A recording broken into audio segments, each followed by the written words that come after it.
Good morning, everyone, and welcome to the WillMed Charitable Foundation Caregiver Teleconnection. We have two great presenters today, including our dear Lucy, and we're going to be talking about life after caregiving. And let me introduce our speakers to you. Lucy Barylak, whom you know as Dear Lucy, has a master's degree in social work from McGill University.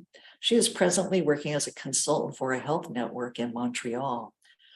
She has been involved in various research projects and has published numerous articles related to caregiving issues.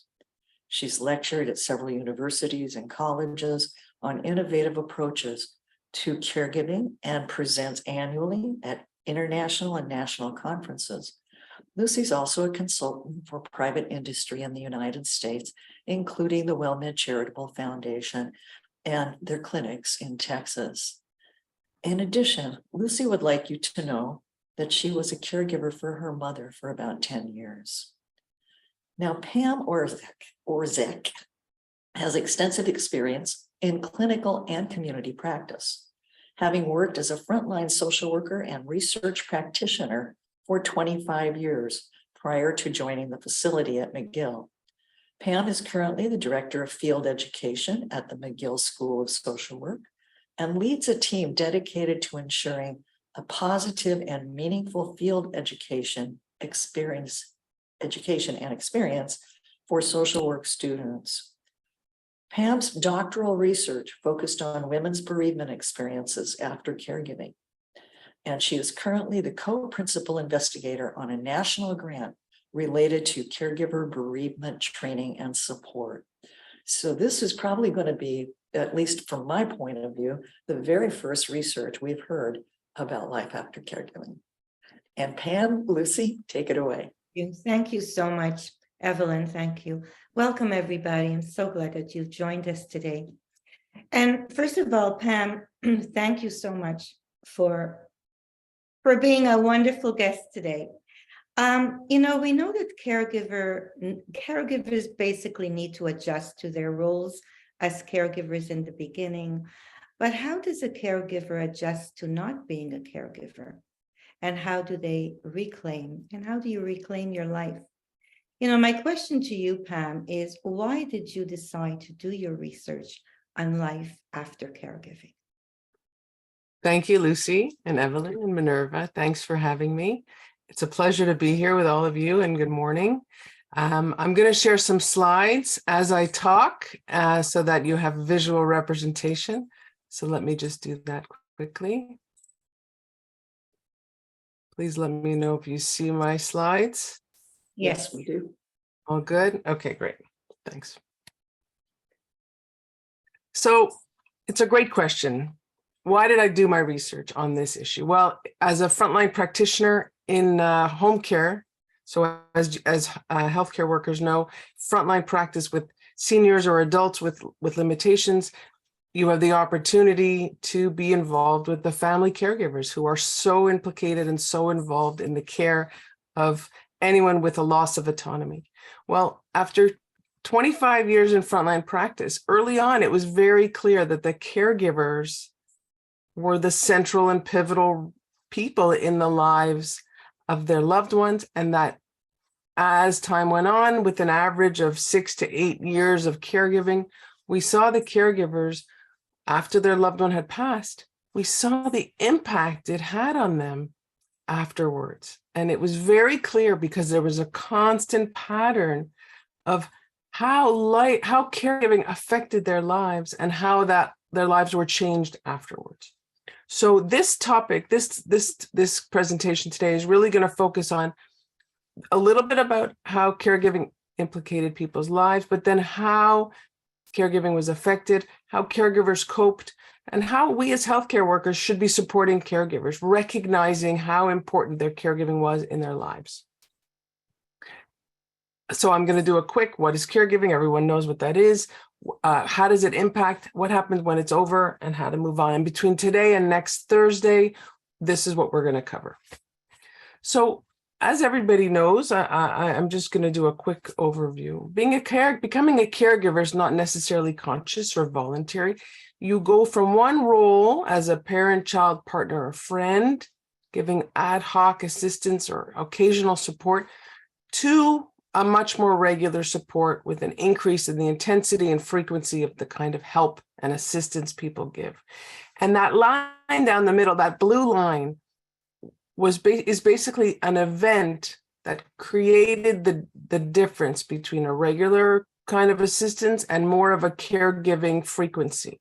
And that event could be anything from a stroke, a fall, an illness, an accident, a new diagnosis, anything. It could be the simplest thing where someone's cognitive impairment becomes slightly worse and more difficult to manage. So that blue line says a lot and is different for every situation.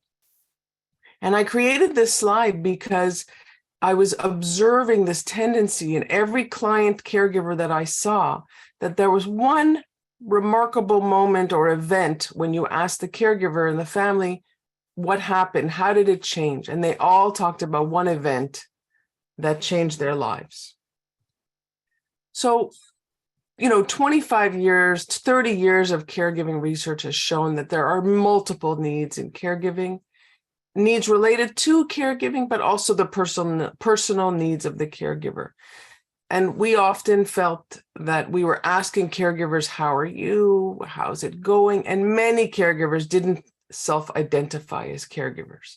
They just said, I'm the parent, I'm the child, I'm the sibling, I'm the friend, I'm the partner. They didn't see their needs as legitimate or needing services, and they didn't ask for help themselves. And we know the impacts could be vast on health, personal, social, family, employment, etc. We know the stressors are very intense. At different moments, it could be more intense than others, but the emotional and physical impact of caregiving is very high. And the research has shown that women actually suffer higher rates of burden than men. So what are some of the caregiving roles? Well, we know physical care, symptom control, emotional support, being the advocate and decision maker for the person they're taking care of, the practical and social support, the coordination of care, which, 3 words, coordinator of care, but this could be a full-time job for so many people, making phone calls, arranging appointments, getting insurance, having family connections about decision-making. I mean, these are huge things. And advocacy on behalf of the person who can't necessarily advocate for themselves. Any others? What other roles? You could shout it out. What other roles do caregivers have that that you've seen? They act as medical personnel. There you go. That's a good one, Evelyn. Thank you. Yes, they act in the role of healthcare workers or healthcare professionals, giving dialysis at home, giving medication management, doing different things. Those are really important. Thank you. Using equipment, giving drugs, That's right. Hoyer taking lifts and medication management and transfers from a bed to a commode or any other things like that. Those are really important roles. Anybody else? Press *6 if you're on the phone. If not, if you're Zooming, just unmute yourself or use the chat room. Love to hear from you. For Deborah Hayes, homemakers, chef, etc. Some more roles.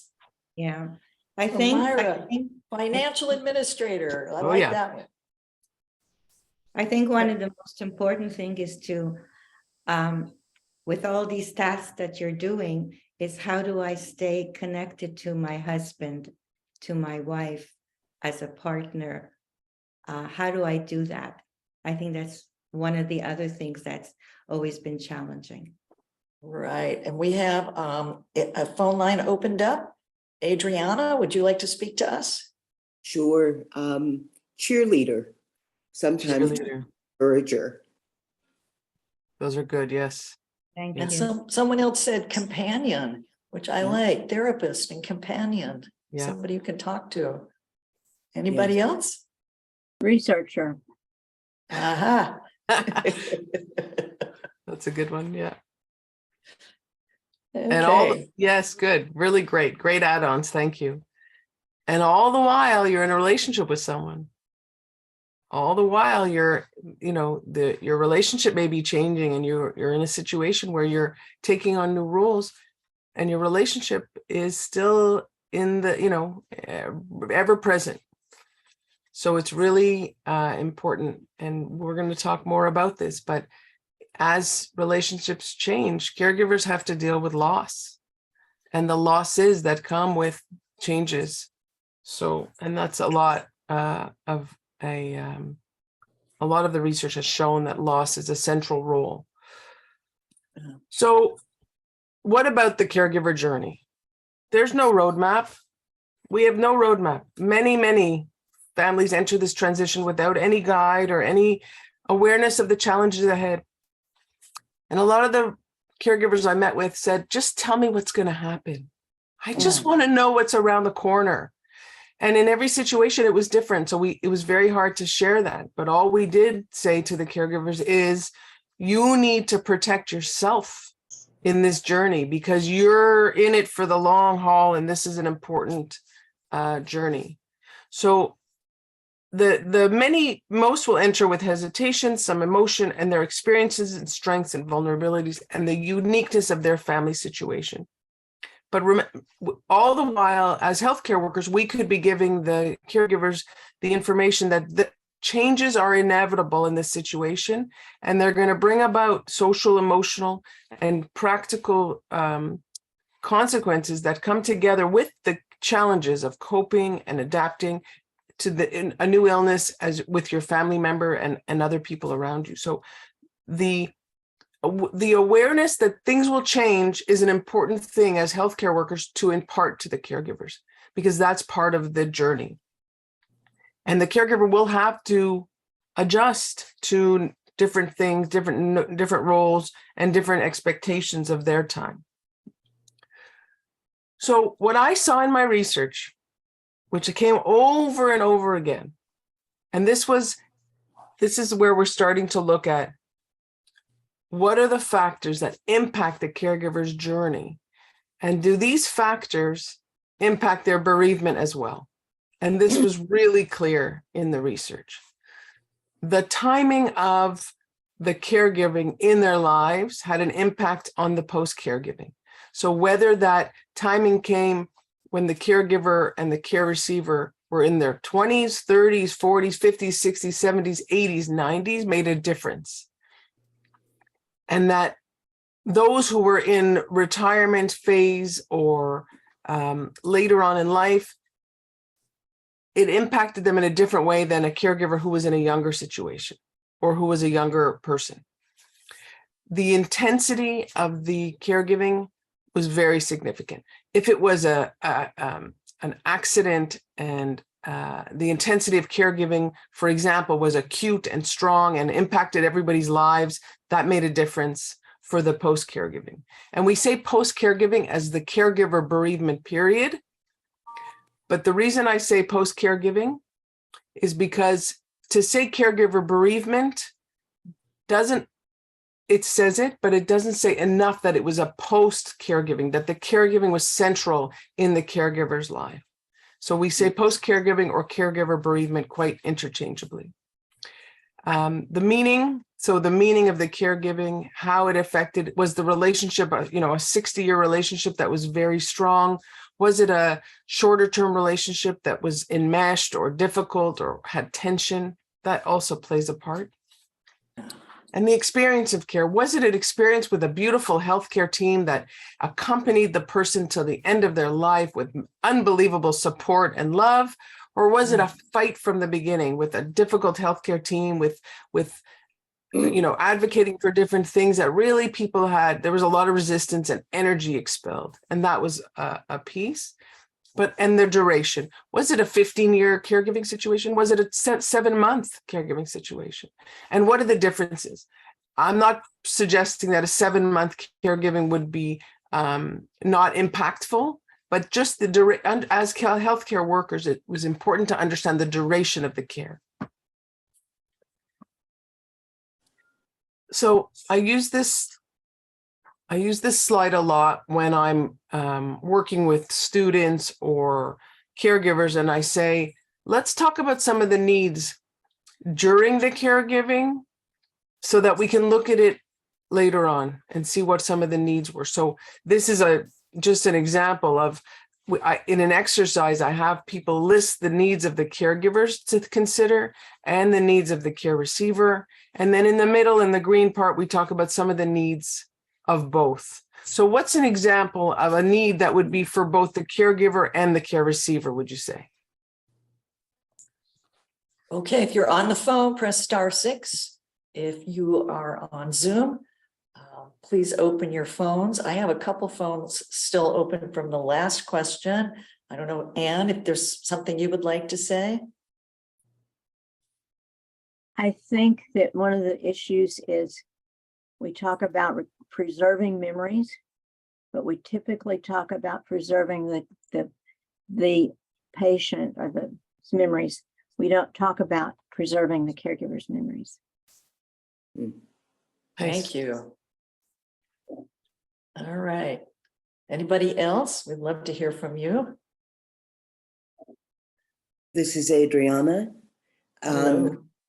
Dignity and respect. Nice. in Beautiful. both terms. Beautiful. Absolutely. And I would say lack of isolation. It's so easy to get isolated, both as a caregiver and as a care recipient. Absolutely. Social isolation is a very good point. Right in the middle of both. That's right. Anybody else? Okay. All right, Sandra Dickey to everyone, social and emotional support from current family and friends. Very nice. Beautiful. We had a dementia presentation where there was a lot of participant sentiment that when someone has dementia, that you lose your friends too, as a caregiver, which, I mean, it was very sad, to hear their stories about, people felt uncomfortable, so they no longer wanted to come over. They didn't want to be, in that relationship again. So it was really tough for them. Yes, we talk a lot about social isolation, but often caregivers do self-isolation and they pull themselves away from different situations. So we need, as healthcare workers, we need to be aware of that and ask caregivers, when's the last time you spoke with a friend or had a coffee with someone or, connected with someone, not about the care receiver, but about yourself. Right. All right, so that's a good segue to the last slide about caregiving before we move to post-caregiving. So what do caregivers need? I mean, these are some of the obvious things, but as healthcare workers, support and recognition and validation and even helping caregivers see their own resilience as they balance and promote their own well-being and ability to master the challenges of caregiving. And then what does it mean to them? And how can they take care of themselves? And then what do they belong to? And Lucy's work and WellMed's work, I mean, the ability to connect as caregivers to other caregivers, even on Facebook or even in all sorts of settings in support groups, has a major impact on the trajectory or the challenge of caregiving. And now even with younger and younger caregivers, the belonging has a very important role in reducing social isolation and for people to have a better ability to promote their own well-being. Sorry. Okay, so here we go. We're going to jump into the post-caregiving part. Why did I study this? So I saw that the caregiving needs didn't end with the death of the care receiver. It was obvious over and over and over again. And it was so clear to me that the death of the care receiver had a major impact on the caregivers because it was about multiple and compounded losses over time. So it was the death of the care receiver, but also the loss of their identity, in their family, the already socially isolated situation or circumstance that all contributed to their bereavement process, which can become complicated for some. It's a percentage of the population, I think it's about 15, that has a complicated grief reaction. But most post-caregivers or caregiver bereavement, people in caregiver bereavement, say that it is a process to get back into life. And that's how people have referred to it. I can't get back to myself. I can't get back into life. I'm having trouble finding myself again. All these words, they show how the identity of the caregiver became so central that they lost themselves. And it happened, I mean, over decades, but over and over again. And so I had someone come up with this graphic because although it's blurry, you see the caregiver about to walk over a cliff. And all the healthcare team or the healthcare workers or the doctors, the healthcare team saying, thanks for your help. Bye. Right? We're off to a new patient, a new client, a new user. But the caregiver, after the caregiving is done, there's very little follow-up for the caregiver. There's very few workers systematically, and I'll just talk for where we are, where I practice. There's no systematic follow-up for the caregiver. So the caregiver maybe will receive a phone call that says, we're very sorry what happened, but there's no 6-month, 3-month, 9-month follow-up of that caregiver, even though they contributed so much to help the healthcare system and so much to help the person, their loved one, their care receiver. So, and we talked about belonging a little bit. I interviewed many caregivers who cared for someone in a long-term care system, in a nursing home. And they said, I was there every day, 12 hours a day for 5 years. And when my partner died, nobody called me. I thought I was part of that family. Like I thought I belonged to that system, and nobody called me after to see how I was doing for more than one call. And I felt completely abandoned. And those are very strong feelings, but people belong to something and then they don't, and there's a reaction. So another really great example, I had a caregiver who said, I've been in a support group for 12 years. These were my people. And when my partner died, I no longer fit into the support group criteria. So I had to go find another support group, a bereavement group, but those were my people.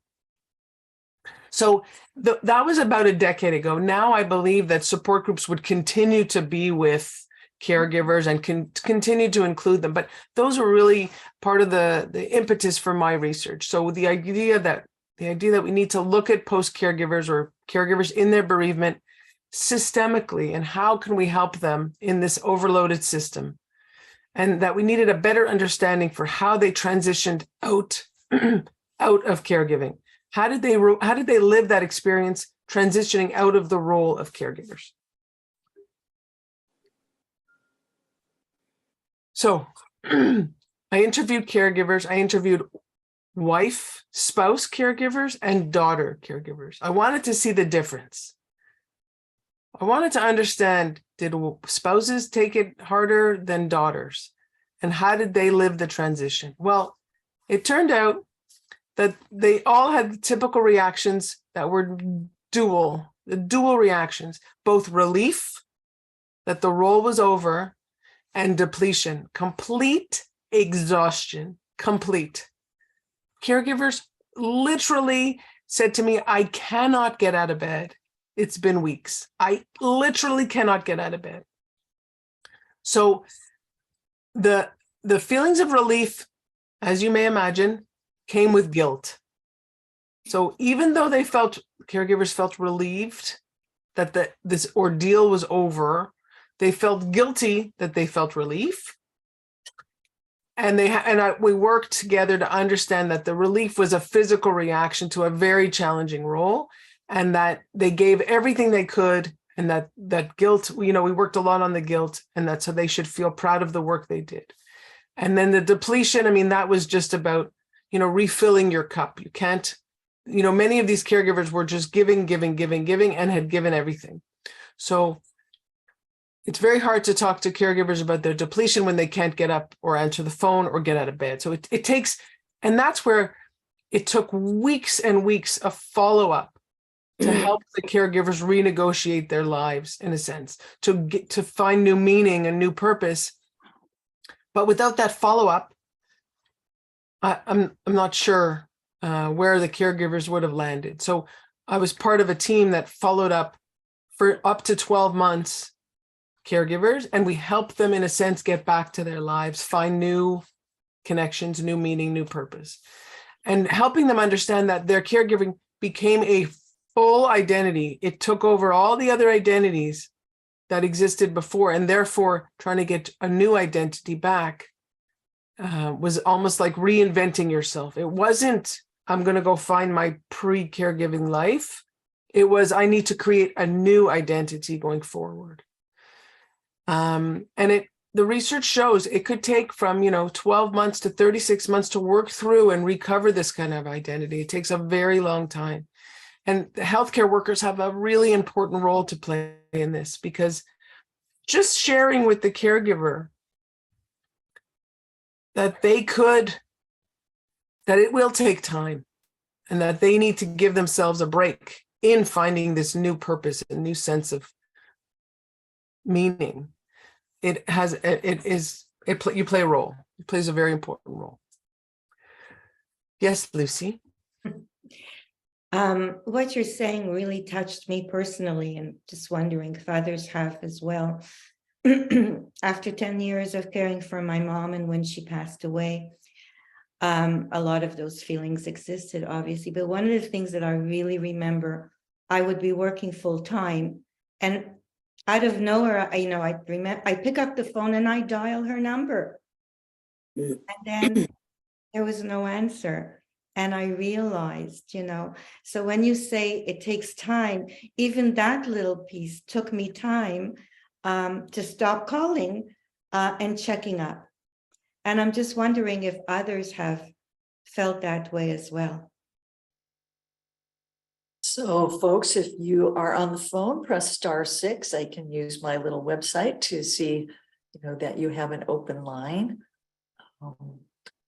And if you're Zooming, you can use the chat box, or you can unmute yourself and talk to us. I still have Adriana and Anne unmuted. I don't know if that was from the last time or if you have something else you'd like to say. In relation to what Lucy said, I think that it's, in some ways, we want to retain the sense of that person in our lives.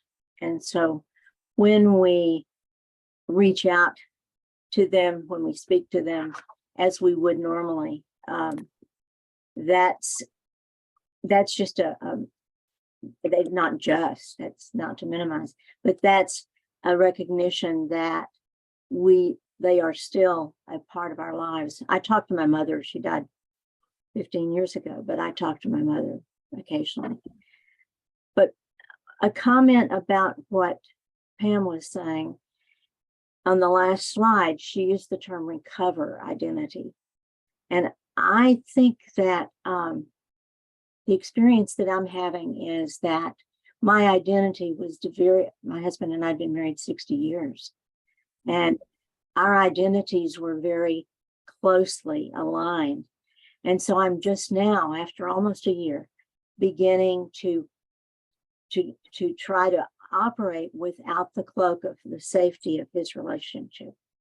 And so I think it's more creating a new identity. Yes. Yes.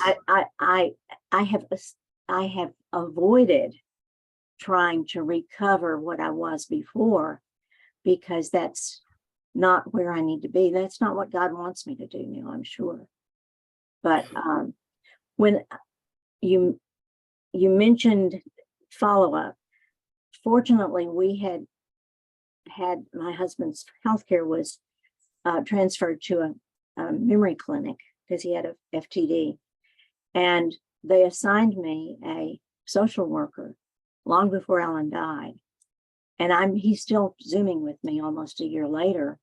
And they have allowed me to do that. And that has been absolutely enormous in helping me work through all the feelings. That's You were really amazing. brave to share that, Anne. Yeah. Thank you. Yeah, thank you, Anne. That's amazing. That's amazing to have that insight and to have that kind of follow up. But you're right; it's to rebuild a new identity as well. Thank you. Yeah. Allison, would you like Thank to you talk to for- us? Oh, sorry. Yes, hello, I'm Allison and I live in New Jersey. And my spouse has dementia. He has not passed. I'm on this call today because, it's good to know, the future, kind of what to expect. And I can identify with a lot of what you're saying with the loss of identity and the isolation, can happen so easily, especially since COVID. Thank God for Zoom. Thank God for virtual, because that's our saving grace. My husband was first diagnosed in 16. So this is going on now. This is going on 7 years that I retired early, and I've been his care partner. And I'll be interested to hear. I don't know if you're going to get to the part or how much you're going to be able to share on how we do recover, what steps are needed to recover that lost identity, what that looks like.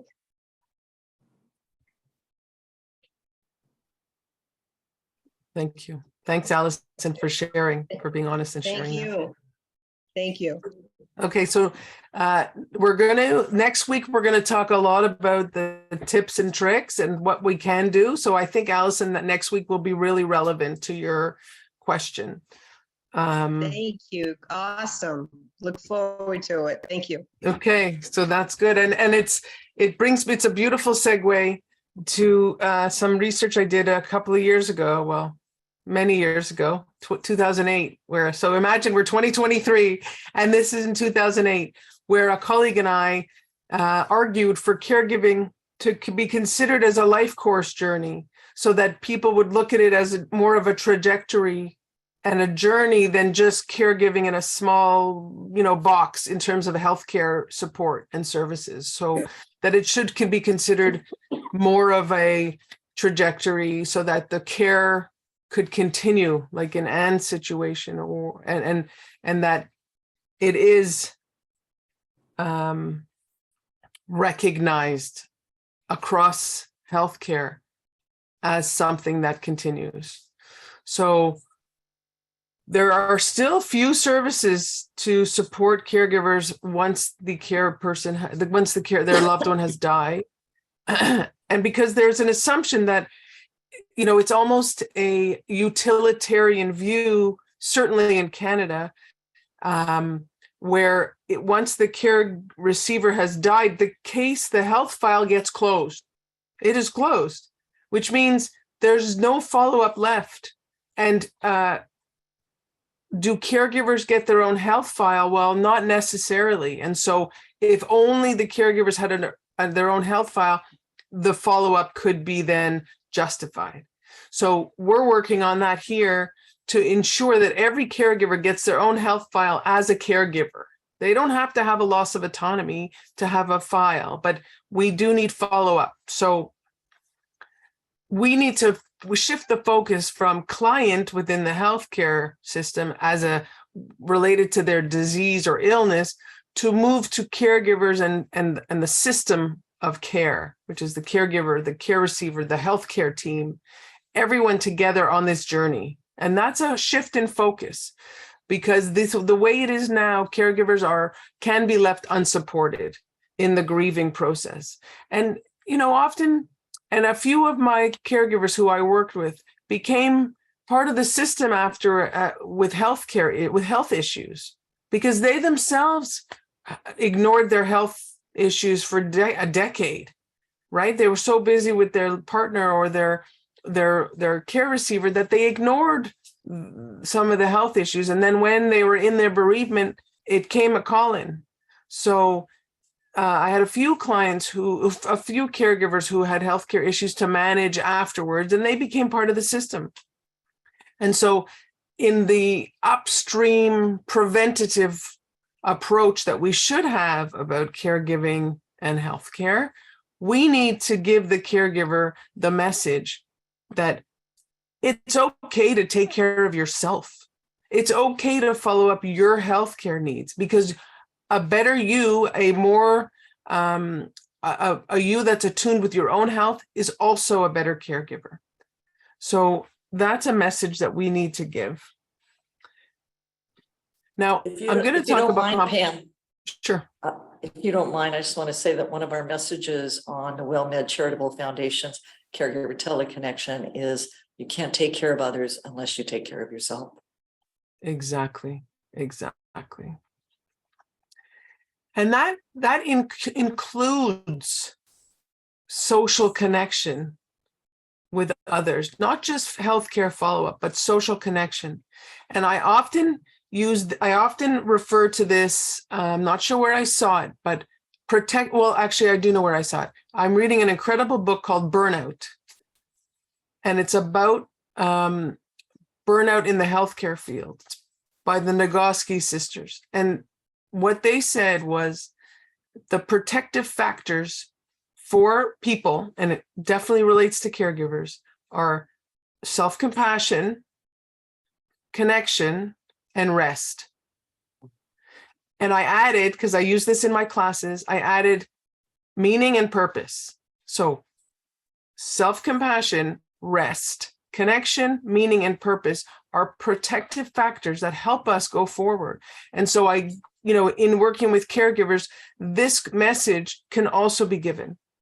And as healthcare workers, even for ourselves in a system that demands a lot, these factors could be protective for our own burnout. So I wanted to touch briefly on complicated grief, because it is actually in a very small percentage of the population, but it is a risk factor for caregivers. And it is a form of grief that is characterized by, it could be, 3 to 5 years of complication, but there are some of the risk factors are those who had enmeshed relationships, or those where there was a very high incidence of depression and anxiety before the death, those who had zero social support, those who were in high intensity caregiving situations.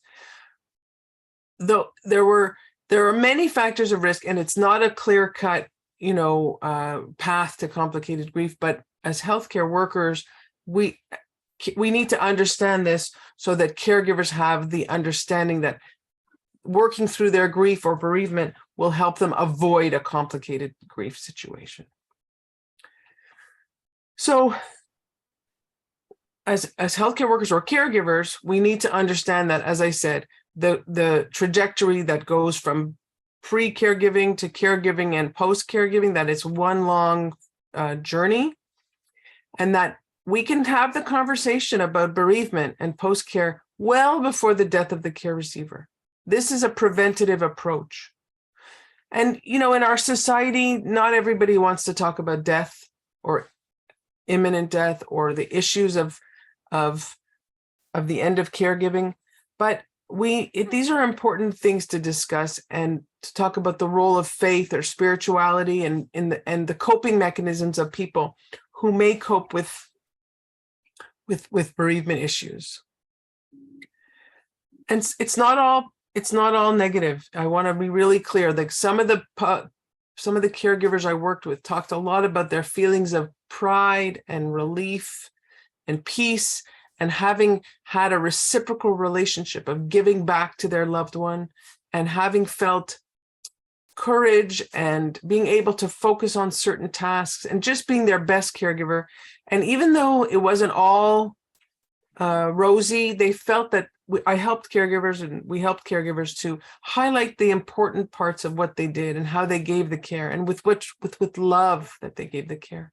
And they felt, looking back, they felt it was an important exercise to talk about what went well, not what I could have done better or what I should have done better, but what went well, and what contributions did you make to this person's life, and how that helps in the bereavement as well, to sort of look back and think about the good stuff. I just wanted to say, Pam, that there was a lot of some very interesting things in the chat. Is it Okay. possible to go back just to look at them for a minute? Sure. Well, how much longer do you have, Pam? I have another slide.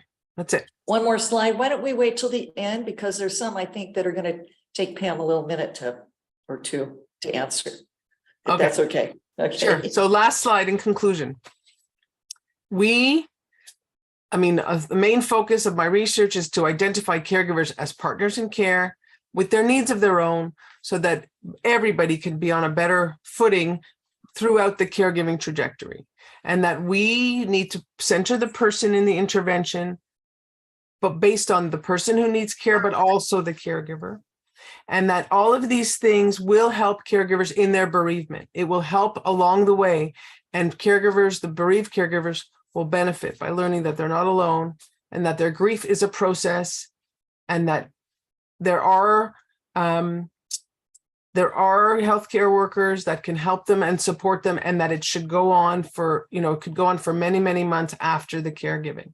So I will stop there and look at the chat, or if someone wants to read the chat, I can read them to you, Pam. Okay. All right. Okay. I'm ready. All right. Myra Barrows, I am also an active caregiver who tries to keep one foot at the other side of the fence for when my journey is completed. I'll have you comment on it before I move on. Sure. And I think Mayra had a comment right above if I see. Oh, yes. Okay. I'll let you take them since you can see them. Okay. Okay. Mayra, thank you. It is difficult to reintegrate yourself back into your former network of friends because you self-isolated. Yes. Because you could not relate with the outdoor world and they didn't understand what you were going through. Absolutely. And you're an active caregiver who tries to keep one foot at the other side of the fence where my journey is completed. That's it. So thank you, Mayra. And I think that's a really good point, because I think that knowing that there is another side to it will help you, I think, and that if you try and find support, if you can, knowing that it will be a difficult process after, that at least it's part of your consciousness of your understanding what you are going through and thinking that perhaps there are people who have also gone through this and may also want to give support or advice, perhaps someone who may have done this before or gone through it before. If I may, for those of you who listen to Dear Lucy or Dr.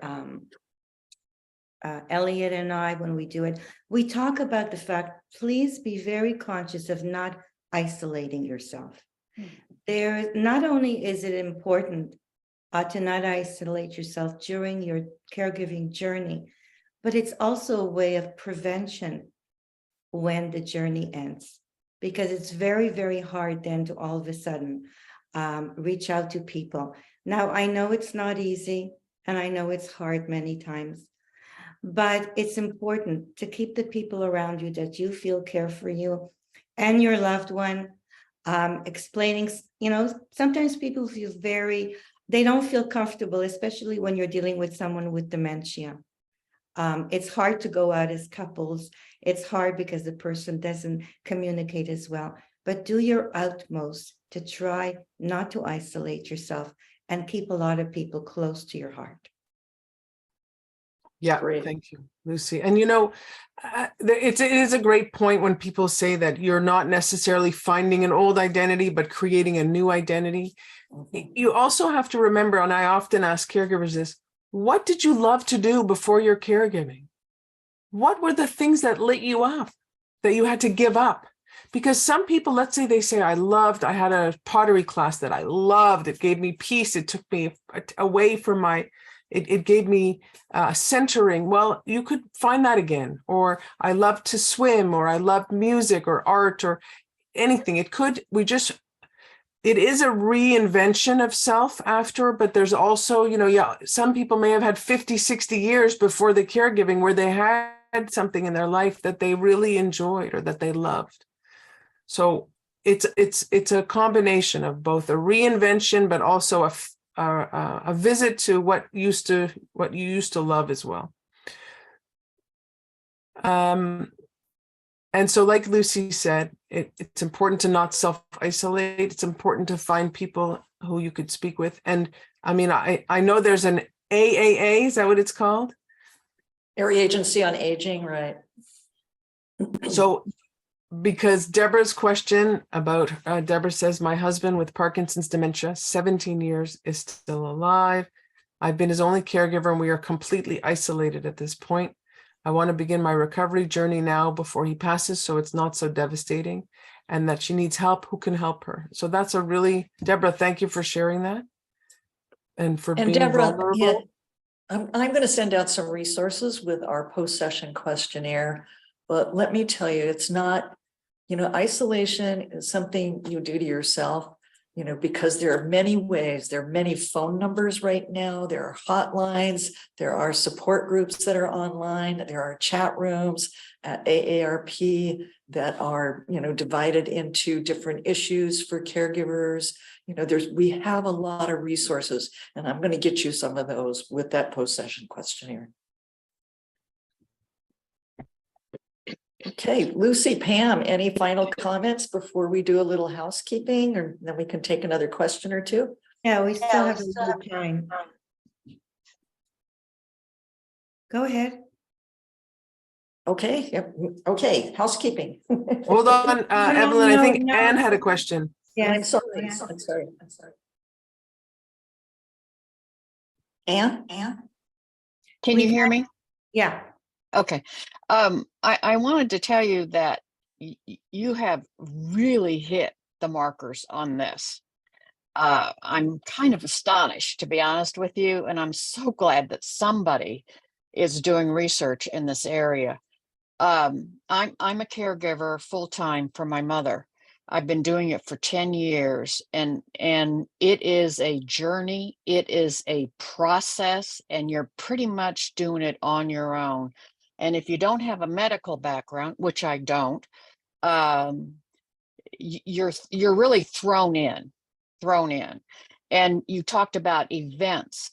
That is key. And I started to learn that in the beginning. An event changes what you're doing, what you're thinking. You're forced to do it because I think in the beginning, caregivers were kind of in denial. And maybe it's best that you don't know what you're going to face in some respects.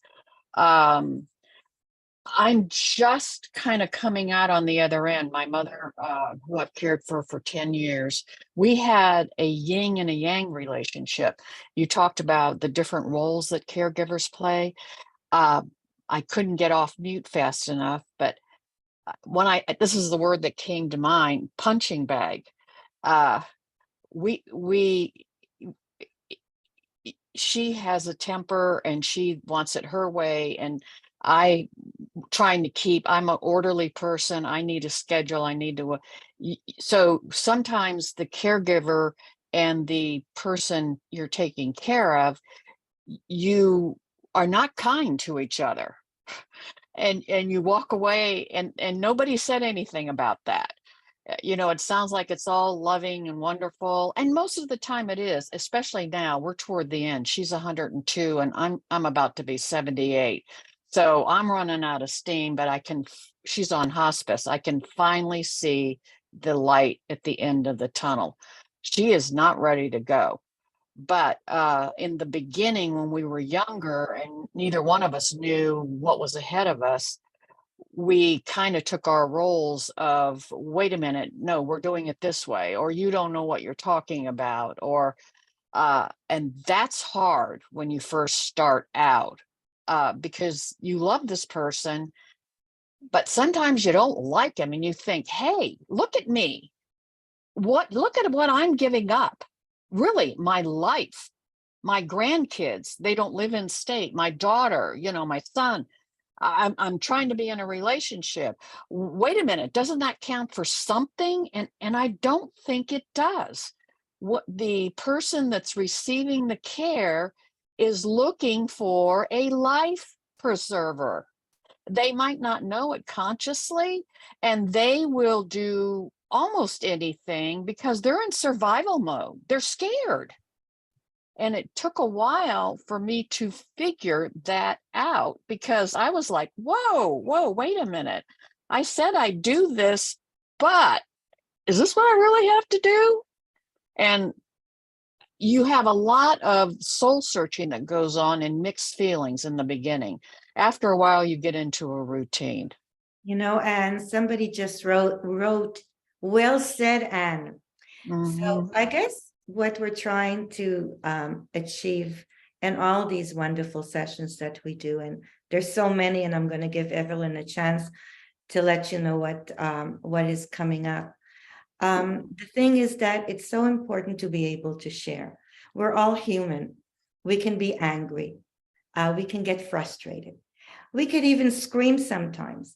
And there are times when we talk about that there is, you know, in caregiving, there could be sometimes even abusive situations. And what if you didn't like the person that you're caring for to begin with?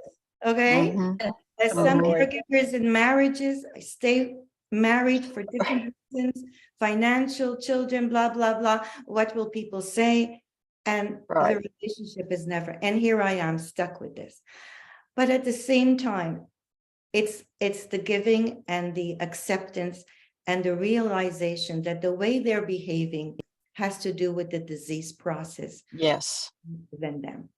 Yes. So having said that, what I would like to also, just because I know we're running out of time, but guys, we're on for next Thursday. Maybe Pam, if you could just kind of focus in on what we're going to be discussing next week to give you guys an opportunity to ask as many questions as you want, and just how do you move forward? Well, so that's it. We're going to talk about how do you, in recognition of what you've given, how do you find yourself and invent a new person and keep going, and how do you find your way? And Anne, thank you for mentioning what you did and all the important pieces. And what I'll do next week is I'm going to bring a tool that we use called the Careography, where I've shown caregivers, you chart your caregiving and you see the needs of the care receiver in relation to your life. So you can almost see the parallel events along the journey. And it actually helps to say, oh, you know what? I didn't realize that when they fell and I gave up my ex, that impacted me. And maybe I want to go back to that. So it's almost like a looking back to move forward in a bereavement process and to try and find new purpose and new meaning again. Thank you. That's Okay. going to be very interesting. Very interesting. All right. Could I share something Sure. very quickly? I just want to thank you for this. It is awesome. And caregivers, past or present, pat yourselves on the back, because if we don't, no one else will. And We will. Also, something I heard that is so true. We are the most important people in the world to the person we are caring for. Yes. So true. Yes. Thanks, Allison. Yes. And you're Thank also you, Anne. providing Thank you, everybody. 76% of healthcare to the ones that you love in the country. And caregivers are the backbone of long-term care. So, And I know that we've said it before, you are saving millions of dollars to the health. Yes. Yes. Keep that in billions. mind. It's a Yeah. fact. And it's also an opportunity to have a relationship with a person. And I mean, in a good way, where you've learned to resolve it and grow closer and leave some of that crap from when you were a teenager, in the distance. It doesn't matter anymore. And you can see each other in a different way. And that's beautiful. Yes. Thank you.